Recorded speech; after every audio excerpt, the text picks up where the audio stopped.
أخذ درهم فيه سورة من القرآن إلا بسرته وكذا المحدث لا يمس المصحف إلا بغلافه. یہاں پر جو احکام بتا رہے ہیں جیسے نا حیض، استحاضہ اور محدث کے احکام بتا رہے کہ مسجد میں داخل نہیں ہو سکتی یہ لوگ، اسی طرح حائضہ یا اسی طرح سے نفساء کے پاس اس کا شوہر نہیں آئے گا جماع کے لیے، اور یہ لوگ قرآن کریم بھی نہیں پڑھ سکتے. اسی طرح آگے فرمائے کہ وَلَيْسَ لَهُم مَسُّ الْمُصْحَفِ، قرآن کریم کو یہ لوگ ہاتھ نہیں لگا سکتے الا بغلافہ، ہاں اگر غلاف لینا، غلاف سے مراد وہ غلاف ہے نا کہ جو قرآن کریم کے ساتھ چپکا ہوا نہ ہو، الگ ہو.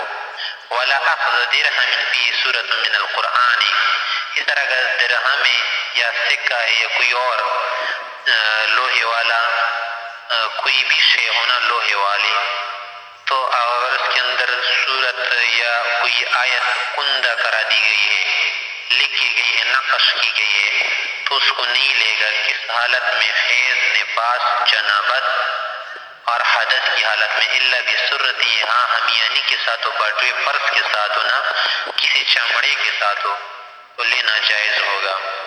وقد المحدث، اس طرح محدث کے لیے بھی یہ حکم ہے کہ مس مصحف میں وہ کیا ہے، حائضہ نفساء کے ساتھ حکم میں برابر ہے کہ لا یمس یا لا یمس المصحف، قرآن کریم کو ہاتھ نہیں لگائے گا الا بغلافہ، غلاف کے ساتھ. لقولہ علیہ السلام، نبی علیہ السلام نے فرمایا کہ لا یمس القرآن الا طاہر، کہ صرف پاک شخص، پاک انسان قرآن کریم کو ہاتھ لگائے گا. ثم الحدث والجنابت، اور پھر یہ عقلی بات بتا رہے کہ دیکھیں حدث اور جنابت، حلا الید، کہ یہ کیا ہے، ہاتھ میں حلول کر گئے ہیں. حدث اور جنابت ہاتھ میں نافذ ہو چکی، حلول کر گئے ہیں، سرایت کر چکی ہے. فیستویان فی حکم المس، مس ہاتھ لگانے چھونے کے حکم میں کیا ہے، دونوں برابر ہے کہ چاہے جنوب ہو یا کیا ہو، محدث ہو. والجنابت، اور پھر آپ کو معلوم ہے اگر آپ پوچھیں کہ ٹھیک ہے جب دونوں ہاتھ میں کیا ہے حلول کر چکے ہیں، نہ قرآن کریم کا دونوں کے لیے مسح درست نہیں، چاہے جنوب ہو یا محدث، تو پھر تلاوت میں کیسے برابر نہیں؟ تلاوت جنوب نہیں کر سکتا، محدث کر سکتے. تو فرمایا کہ والجنابت حلت الفم، کہ جنابت منہ کے اندر بھی حلول کر گئی ہے، دون الحدث، حدث منہ کے اندر حلول نہیں کرتا، وہ صرف اعضاء اربعہ تک حلول کر لیتا ہے اور منہ تو حلول نہیں کرتا. اس لیے حدث کی حالت میں قرآن کریم کا پڑھنا کیا ہے، درست ہے. فیفترقان فی حکم القراءۃ، بس قراءت کے حکم میں حدث اور جنابت ایک جیسی نہیں، الگ الگ ہے. ہاں چھونے کے حکم میں، مس کے حکم میں، ٹچ کرنے کے حکم میں ایک جیسے ہیں، یعنی ہما متحدان فی حکم المس و مفترقان فی حکم القراءۃ. اب فرمائے کہ غلاف کے ساتھ اس کا ٹچ کرنا، ہاتھ لگانا درست ہے، تو فرمایا کہ غلاف سے کون سا غلاف مراد ہے؟ تو فرمایا کہ وہ غلاف ما یکون متجافیا عنہ، غلاف سے وہ چمڑا، وہ کپڑا مراد ہوتا ہے جو قرآن کریم سے متجافیا، متباعدا، اس سے الگ ہو. متجافیا منا یعنی متباعنا، کہ اس سے متباین ہو، الگ اس کے ساتھ لگا ہوا نہ ہو. دون ما ہوا متصل به، وہ کمڑا، وہ چمڑا یا کپڑا مراد نہیں جو اس کے ساتھ ملصق ہو، متصل ہو، لگا ہوا ہو، جڑا ہوا ہو. کل جلد المشرد، جیسے کہ وہ چمڑا جو قرآن کریم کے ساتھ لگایا گیا ہو، جوڑ دیا گیا ہو. وہ صحیح، یہی صحیح بات ہے کہ جڑی ہوئی چمڑے کے ساتھ یا کپڑے کے ساتھ ٹچ کرنا درست نہیں. ہاں منفصل ہو، منفرق ہو، متجافی ہو، متباعد ہو، متباین ہو، الگ ہو، اس کے ساتھ ٹچ کرنا درست ہے. فرمایا کہ وَيُكْرَهُ مَسُّهُ بِالْكُمِّ، آستین کے ساتھ بھی ٹچ کرنا درست نہیں کہ اپنی آستین کیا کر لے، ہاتھ میں پکڑ لے، اس کے ساتھ مسح کر، یہ بھی درست نہیں. کیوں؟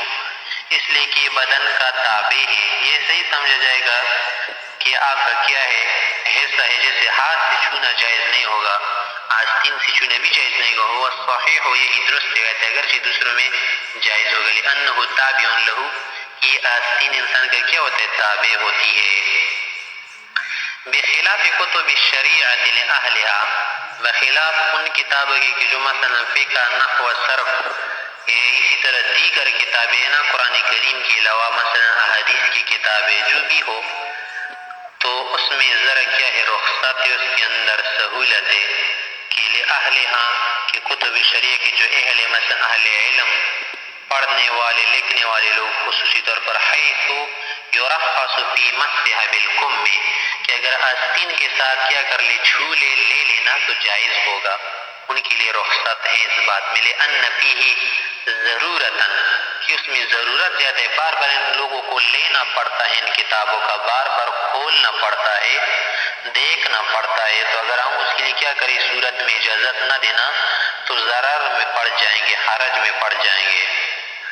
آگے فرمایا کہ بچوں کے لیے وضو ضروری ہے یا نہیں. تو فرمایا کہ بچوں کے لیے جو نابالغ ہونا تو ان کے لیے وضو ضروری نہیں. ہاں اگر کر لے الگ بات ہے اچھی بات ہے اولا بات ہے.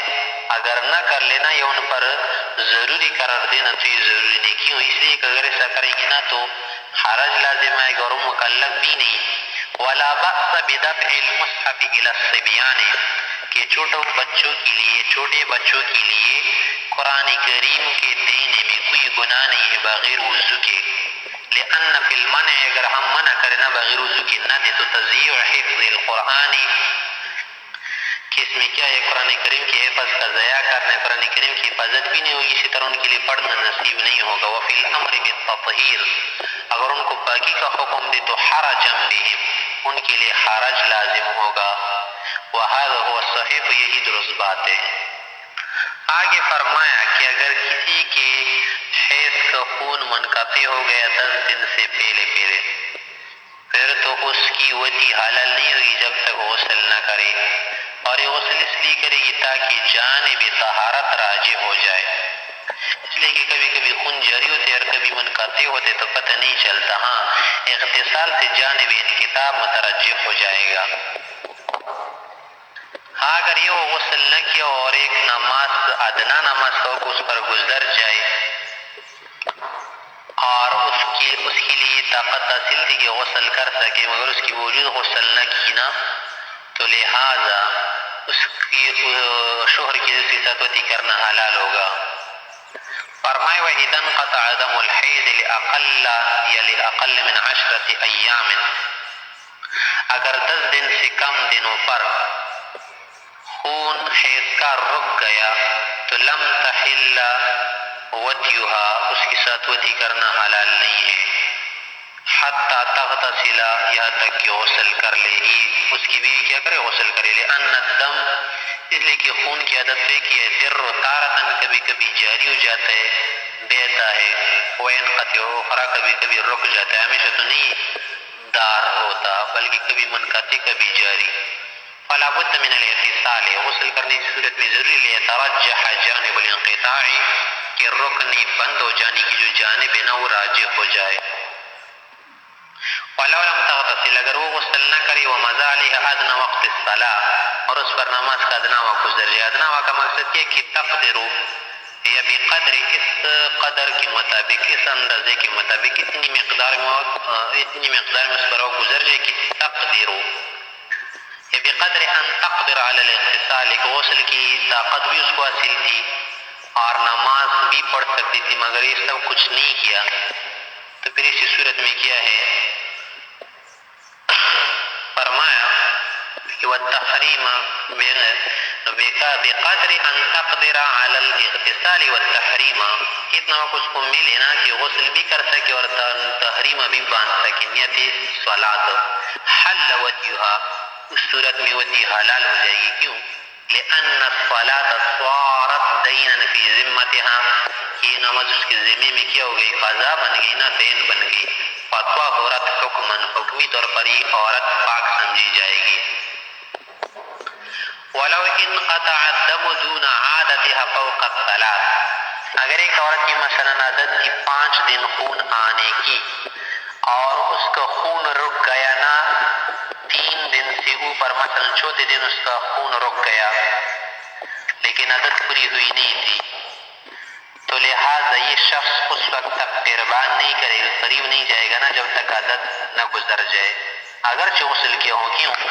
اس لیے عادت جو ہے نا وہ بہت غالب ہوتی ہے کہ وہ کیا ہو جائے، اسی کے مطابق لوٹ جائے۔ مثلا ایک عورت کو عادت ہے، ایک عورت کی عادت ہے کہ مثلا اس کو خون آتا ہے فیصد 7 دن اور اس کو خون جو ہے رک گیا 5ویں دن، 3 دن تو اقل مدت ہے نا، لیکن رک گیا تھا 5 دن، تو اب یہ شخص اس کے قریب نہیں جائے گا۔ کیوں؟ عین ممکن ہے کہ کیا ہو جائے اس کے بعد خون آ جائے، تو یہ وتی فی الحیض لازم آئے گی جو کہ کیا ہے، گناہ ہے۔ تو فرمایا کہ ولو کان انقطع الدم، اگر خون رک جائے نہ کٹ جائے، دون عادتها، عادت سے کم دنوں پر، عادت تھی مثلا 7 دن کی، فوق الثلاث، اور 3 دن سے زیادہ پر خون رک گیا، مثلا 5ویں دن یا 6ٹھے دن یا چوتھے دن، تو لم یقربها، یہ شخص کے قریب نہیں جائے گا، حتی تمضی عادتها، یا تک کہ اس کی عادت گزر جائے، 7 دن گزر جائے اس کے بعد قریب ہو سکتے ہیں۔ وَإِنِ اغْتَسَلَتْ، اگرچہ اس نے چوتھے 5ویں 6ٹھے دن غسل بھی کیا ہو ان کے رکنے کے بعد، مگر پھر بھی قریب نہیں جائے گا۔ کیوں؟ لِأَنَّ الْعَوْدَ بِالْعَادَةِ غَالِبٌ، کہ غالب یہی ہوتا ہے کہ عادت جو ہے نا دوبارہ لوٹ کر آتی ہے۔ فَكَانَ الْاحْتِياطُ فِي الْاجْتِنَابِ، اجتناب میں، احتراز میں کیا ہے، زیادہ احتیاط ہے۔ وَإِنِ انقطع الدم لِعَشْرَةِ أَيَّامٍ، اگر خون رک گیا 10 ہی دن پر، یعنی 10واں دن جیسے پورا ہوا نا خون رک گیا، تو حل وطیها قبل الغسل، غسل سے پہلے بھی اس کی اب وطی جائز ہو گئی۔ کیوں؟ اب حیض کی مدت پوری ہو گئی، 10 دن سے زیادہ اس کی کوئی مدت نہیں ہے، اگر آئے گا بھی خون نہ تو وہ استحاضہ ہوگا، حیض نہیں ہو سکتا۔ لأن الحیض لا مزید له على العشرہ، کہ ہمارے مذہب کے مطابق اس کے لیے 10 دن سے زیادہ کوئی اور بات نہیں ہے، کوئی مدت نہیں۔ الا انه لا يستحب قبل الاغتسال، ہاں پھر بھی مستحب ہی رہے گا نا کہ غسل سے پہلے وطی نہ کر لے، اس لیے کہ غسل سے پہلے مستحب نہیں ہے، یعنی طہارت کے قریب بات نہیں ہے۔ للنہی فی القراءۃ بالتشدید، کہ شد والی جو ارادے نا کہ یطہرنا، اس میں نہیں ہے یہ کہ ولا تقربوہن حتی یطہرنا، اس وقت تک قریب نہ ہو جائے جب تک اچھی طرح پاک نہ ہو جائے، اور یہ اچھی طرح پاک ہونا کب ہوگا کہ خون رک جائے 10 دن پر اور غسل بھی کر لے۔ آگے مسئلہ بتا ہے کہ طہر متخلل، وہ خون جنا طہر کے اندر متخلل ہو جائے نا، وہ حیض والا خون سمجھا جائے گا، دم متوالی سمجھا جائے گا۔ مثلا ایک عورت ہے، اس کو خون آیا 2 دن، اس کے بعد یہ پاک رہی مثلا 8ویں دن دوبارہ اس کو خون آیا، تو درمیان میں کتنے دن ہو گئے؟ 8ویں دن جب اس کو خون آیا نا تو یہ عورت کتنے دن پاک تھی؟ 4 دن، 2 دن تو شروع والے تھا نا، 6 دن پاک رہی یہ عورت، تو یہ جو درمیان میں 6 دن پاک رہی نا، 8ویں دن دوبارہ اس کو خون آیا، تو 2 دن پہلے تھے 6، یہ ہو گئے کتنے ہو گئے؟ 8ویں دن اس کو جو خون آیا 2 دن آئے گا نا یا 1 دن، تو 9 دن بن گیا 10، تو درمیان میں یہ جو طہارت تھی نا یہ طہارت نہیں سمجھا جائے گا، یہ بھی حیض والی مدت سمجھی جائے گی۔ تو جو طہر متخلل ہوتا ہے نا، طہر متخلل معنی یعنی وہ پاکی، وہ طہارت جو 2 خونوں کے درمیان واقع ہو جائے تو وہ طہارت نہیں ہوگی، وہ طہر نہیں سمجھا جائے گا بلکہ وہ حیض ہی سمجھا جائے گا۔ یعنی طہر کے 2 طرفین پر جب خون پایا جائے، طہر کے 2 جانبوں میں جب خون پایا جائے، درمیان میں طہر ہو، تو یہ طہر نہیں ہے بلکہ یہ حکماً حیضی سمجھا جائے گا۔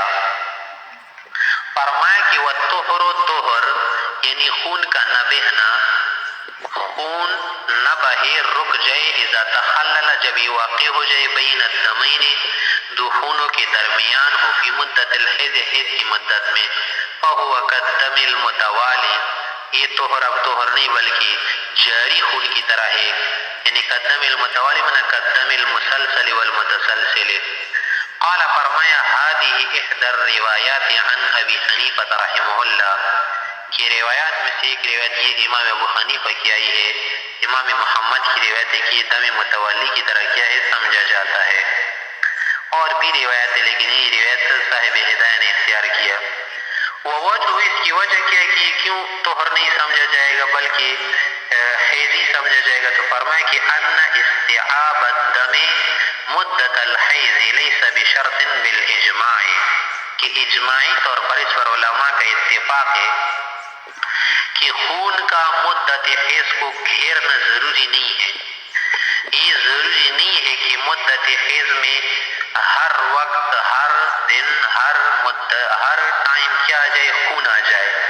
اس لیے کہ اتنا خونی نہیں ہوتا کہ بس مکمل رشتہ رہے بہتر رہے اور اس میں سیلان پایا جائے. تو استیعاب احاطہ خون کا مدت حیض کو شرط نہیں، ضروری نہیں، بلکہ کبھی یہ ہوگا کہ مثلا آج خون آیا نا، کل نہیں آیا، پرسوں آیا اور پھر نہیں آیا. تو یہ ہو سکتا ہے درمیان میں کبھی خون کٹتا ہے کبھی جاری ہو جاتا ہے. تو استیعاب خون کا مدت حیض کو ضروری نہیں ہے. تو لہٰذا اول حیض اور آخر حیض کا اعتبار ہوگا. فیعتبر اولہ آخرہ کالنصاب فی باب الزکوٰۃ، جیسے کہ زکوٰۃ کے باب میں بھی کیا ہے طرفین سال کے اعتبار ہوتا ہے. مثلا شروع سال میں کسی کے پاس نصاب مکمل تھا نا اور درمیانے سال میں وہ نصاب کٹ گیا، دوبارہ جب کیا سال کا آخر ہو رہا تھا نا تو سال کے گزرنے سے پہلے پھر نصاب تام ہو گیا، کامل ہو گیا، تو اب زکوٰۃ واجب ہوگی، فرض ہوگی. اگرچہ فی اثناء الحول زکوٰۃ والا نصاب کٹ گیا تھا. ہم دیکھیں گے شروعی سال کو آخری سال کو، طرف یستنا کو دیکھیں گے کہ سال کی جانبین میں زکوٰۃ کا نصاب تھا یا نہیں، مکمل تھا یا نہیں. اگر تھا تو زکوٰۃ واجب ہوگی، اگر نہیں تھا تو زکوٰۃ واجب نہیں ہوگی. اسی طرح حیض میں بھی دیکھا جاتا ہے کہ اگر شروع میں خون آیا نا اور آخر مدت حیض میں بھی خون آیا 10 دن کے اندر کتنے بھی دن ہونا، تو درمیان میں جو کٹ گیا نا خون، یہ خون ہی سمجھا جائے گا اگرچہ نہیں آیا، اور یہ حیض سمجھا جائے گا. اور درمیان میں جو خون نہیں نا تو ضروری نہیں کہ خامخواہ آ جائے، کبھی درمیان میں آئے گا کبھی نہیں آئے گا، مگر شروع میں آنا ضروری ہے. شروع میں مثلا آج خون پایا جائے اور پھر کئی دن نہیں پایا گیا، پھر مدت حیض کے آخری ایام میں خون آیا تو یہ حیض سمجھا جائے گا. وعن ابی یوسف رحمہ اللہ، امام یوسف سے ہے وہ روایت نبی حنیفہ رحمہ اللہ، امام حنیفہ کی روایت ہے اسی پر فتویٰ ہے. فرمایا کہ وقیل کہ کیا ہے یہی جو خون سمجھا جائے گا. وقیل کسی نے کہا کہ ہوا آخر اقوالہ، کہ یہ امام ابو حنیفہ کے اقوال میں سے آخری قول ہے، اور اسی پر علماء نے فتویٰ بھی دیا ہے کہ ان الطہر اذا کان اقل من 15 یوما، کہ اگر وہ طہر کیا ہو 15 دن سے کم آیا ہو، لا یفصل، اور درمیان میں فاصلہ بھی نہ ہونا، وہ کلہ کالدم المتوالی، تو یہ پورا کا پورا کیا ہوگا جاری خون کی طرح ہوگا. لأنہ طہر فاسد، یہ جاری خون کی طرح کیوں ہوگا؟ اس لیے کہ یہ جو طہر ہے نا درمیان میں، یہ طہر حقیقی نہیں ہے بلکہ طہر فاسد ہے، کہ شرعی احکام اس سے متعلق نہیں ہوگی، کیونکہ ان دنوں میں نماز پڑھنا درست نہیں ہوگا، روزہ رکھنا بھی درست نہیں ہوگا. اگر کرے نا پھر بھی روزے کا لوٹانا ضروری ہوگا، اور جو نماز پڑھے گی وہ درست نہیں ہوئی، کیونکہ یہ مدت حیض ہے. فیکون بمنزلۃ الدم، یہ جو خون رک گیا تھا نا پھر بھی یہ خون کے بمنزلے سمجھا جائے گا. والاخذ بهذا القول ایسر، اس قول کو لینا زیادہ ایسر ہے، زیادہ باعث سہولت لوگوں کے لیے، کہ عمومی طور پر اسی بات کو زیادہ سمجھ سکتے. وتمامہ یعرف فی کتاب الحیض، اگر پورا کا پورا مطلب سمجھنا ہے نا، پوری تفصیل کسی کو چاہے نا، تو کتاب الحیض میں مکمل طور پر بیان ہے مفسود کے اندر. تو دیکھیں طہر متخلل جو ہے نا، یہ طہر نہیں ہوتا بلکہ یہ خونی ہوتا ہے، دم متولی سمجھا جاتا ہے. تو لہٰذا طہر متخلل کے لیے ضروری ہے نا کہ حیض دونوں جانبوں میں پایا جائے، کہ طہر محاط بالدمین ہو، بالاول و بالآخر، اور اسی طرح سے یہ طہر جو آئے نا مدت حیض کے اندر آئے تب دم متوالی سمجھا جائے گا۔ اگر یہ طہر ایسا ہونا کہ اس کی اول جانب میں تو خون ہو آخر میں نہ ہو، یا آخر میں ہو اول میں نہ ہو، تو پھر یہ طہر ہوگا۔ اور اسی طرح اگر مدت حیض کے اندر نہ ہونا، 15 دن ہو جائے یا اس سے زیادہ، پھر طہر ہوگا۔ ہاں اگر 15 سے کم آ جائے نا تو پھر یہ طہر نہیں ہوگا بلکہ دم متوالی سمجھا جائے گا۔ آگے فرمائے کہ طہر قلیل کی نہ ہمیں مدت بتاؤ کہ وہ کتنی، تو فرمایا کہ وہ اقل الطہر، طہر کی اقل مدت جو ہے نا 15 یومن 15 دن ہے۔ ہاکذا نقل عن ابراہیم النخعی رحمہ اللہ، اسی طرح ابراہیم نخعی سے بھی آیا ہے۔ وَإِنَّهُ لَا يُعْرَفُ إِلَّا تَوْقِيفًا، اور 15 ہی دن سے کم نہیں ہے، کیونکہ یہ توقیفی طور پر ہمیں یہ بات بتائی گئی ہے کہ صرف توقیف کے ذریعے نہیں، یوقفنا الشارع، کہ شریعتی ہمیں بتائی گئی اس کے متعلق، ہمیں واقفیت ہے کہ ہم از خود اس کو معلوم نہیں کر سکتے۔ آگے فرمایا کہ استحاضہ والا خون اگر کسی کو لاحق ہو جائے، جاری رہے، تو اس کا کیا حکم ہے؟ تو فرمایا کہ استحاضے کا حکم نکسیر کی طرح ہے کہ اگر نکسیر پھوٹ جائے نا کسی کی، تو اس کی وجہ سے روزہ رکھنا یا نماز پڑھنا ممنوع نہیں ہوتا، پڑھ سکتے ہیں۔ اور اسی طرح سے وضو کرنا بھی جائز رہتا ہے، اس لیے کہ وہ حیض نہیں ہوتا۔ فرمایا کہ وَدَمُ الاستحاضۃ، استحاضے والا جو خون ہوتا ہے نا کالرعاف، وہ نکسیر کے پھوٹنے کی طرح ہے کہ لا یمنع الصوم ولا الصلاۃ ولا الودی، کہ اس صورت میں ودی، نماز، روزہ رکھنا جائز ہوتا ہے، ممنوع نہیں ہوتا۔ لقولہ علیہ السلام، اس لیے کہ نبی علیہ الصلوۃ والسلام کا فرمان ہے،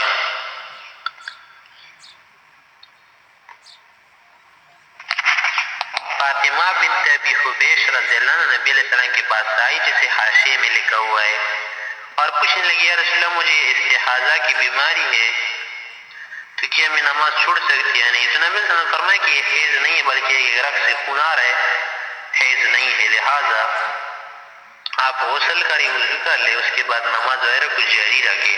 تو فرمایا کہ توضئی، آپ وضو کریں، وصلی، نماز پڑھے، وَإِن قطر الدم علی الحصیر، اگرچہ اس استحاضہ والا خون کیا ہو جائے کسی دری پر یا کسی چٹائی پر ٹپکتا رہے نا، تب بھی آپ کیا کریں، نماز وغیرہ جاری رکھے، ہاں دھوئے خون وغیرہ کو۔ وَلَمَّا عُرِفَ حُکْمُ الصَّلَاةِ، جب نماز کا حکم معلوم ہونا کہ نماز پڑھنا جائز، تو ثبت حکم الصوم والوتی، تو روزے اور وتی کا حکم بھی معلوم ہوا، بنتیجۃ الاجماع بدلالۃ النص، بنتیجۃ الاجماع مانا بدلالۃ النص کی دلالت کے طور پر یہ کیا ہوا، معلوم ہوا کہ روزہ رکھنا، وتی کرنا جائز ہوگا۔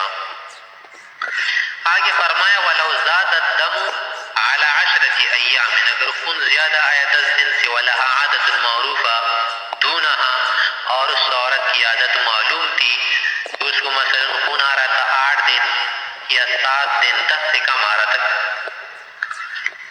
ردت إلى أيام عادتها، اب بالاجماع یہ عورت لٹائی جائے گی اس کی مدت کہاں تک آئی، ایام عادت تک، کہ مثلا اس کو خون آ رہا تھا اس مہینے میں بھی 7 دن آیا، آئندہ میں بھی پچھلے مہینے بھی آیا تھا، یہ عادت ہوگی نا کہ 7 مہینے ہر مہینے میں آ رہے خون، تو لہٰذا یہ 7 ایام عادت کے ہوں گے، اور اس مرتبہ جو اس کو خون زیادہ آیا 10 دن سے، تو اب کیا کریں گے؟ تو فرمایا کہ 7 دن تو اس میں سے ایام عادت شمار ہوں گے، اس کے بعد جو 3 دن ہے نا وہ ایام استحاضہ ہوں گے، اسی طرح سے بعد میں 10 سے بھی زیادہ خون آ رہے ہیں نا، وہ بھی استحاضہ والا خون ہوگا۔ والذی زاد، عادت سے زیادہ جو خون آیا ہے 7 دن کے بعد مثلا، تو کیا ہوگا؟ استحاضہ، استحاضہ ہوگا کہ ان ایام کی اگر اس نے نماز چھوڑی ہے نا اس کی قضا کرے، اگر روزہ چھوڑا ہوا تھا تو اس کی بھی کیا کرے، اس کو لوٹائے۔ لقولہ علیہ السلام، نبی علیہ السلام کا فرمان ہے کہ المستحاضۃ تدع الصلاۃ ایام حقرائها، یہ حیض کی مدت کے دوران جو ہے وہ کیا کرے گی؟ نماز چھوڑے رکھے گی۔ اور جو فرمایا کہ عادت معروفہ تک تو نماز ٹھیک ہے وہ کیا ہو جائے گی، ناجائز سمجھی جائے گی نا، عادت معروفہ کے بعد کی دنوں کی نمازوں کو لوٹائیں گے۔ اس کی وجہ کیا ہے؟ فرمائے کہ وَلِأَنَّ الزَّائِدَ عَلَى الْعَادَةِ، کہ جو زائد خون آ رہے نا عادت سے زیادہ، یُجَانِسُ مَا زَادَ عَلَى الْعَشْرَةِ، یہ ان کے مشابہ ہے جو کیا ہے 10 دن سے زیادہ خون آیا۔ اور آپ کو معلوم ہے کہ 10 دن کے بعد اگر خون جاری رہے وہ حیض نہیں ہوتا، استحاضہ ہوتا ہے۔ تو اسی طرح ما بعد العادہ والزائد علی العادہ مجانس بما زاد علی العشرہ فیلحق به، لہذا زائد علی العادہ ملحق ہوگا کس کے ساتھ؟ ما زاد علی العشرہ کے ساتھ۔ آگے فرمایا کہ اگر ایک عورت مثلا مبتدیہ کا حکم بتا رہے کہ اگر ایک عورت پہلے وہ کیا تھی نابالغ تھی، مثلا آج ہی بالغ ہو گئی، اور جب بالغ ہو گئی نا تو اس کا خون جاری رہا 10 دن سے بھی زیادہ آیا، مثلا 12 دن آیا، 15 دن آیا مہینے میں، تو اب ہم اس کی مدت حیض کتنی شمار کرے اور مدت استحاضہ کتنی؟ تو فرمائے کہ بس اس کے لیے حکم آسان ہے کہ ہر مہینے میں سے 10 دن اس کے لیے حیض سمجھ لو، اس کے بعد جو خون آئے گا وہ استحاضہ ہوگا۔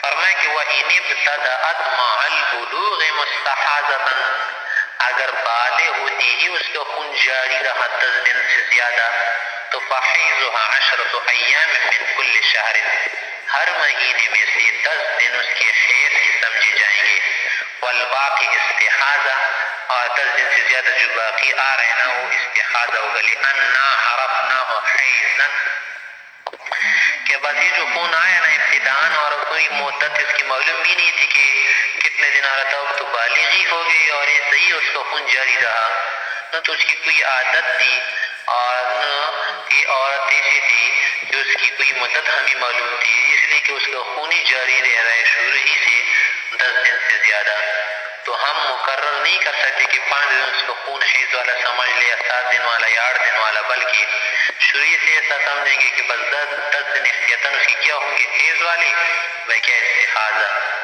فرمائے کہ لِأَنَّا عَرَفْنَاهُ حَيْضًا، کہ 10 دن تو ہوتی حیض ہے نا اکثر مدت، فَلَا يَخْرُجُ عَنْهُ بِالشَّكِّ، یا فَلَا يُخْرَجُ عَنْهُ بِالشَّكِّ، شک کی وجہ سے یہ خیال اندازہ لگا کر اس سے ہم نہیں نکلیں گے، بس 10 دن حیض کا سمجھیں گے، باقیہ جو ہے کس کا سمجھیں گے؟ استحاضہ کی۔ واللہ اعلم، حقیقت اللہ ہی کو معلوم ہے۔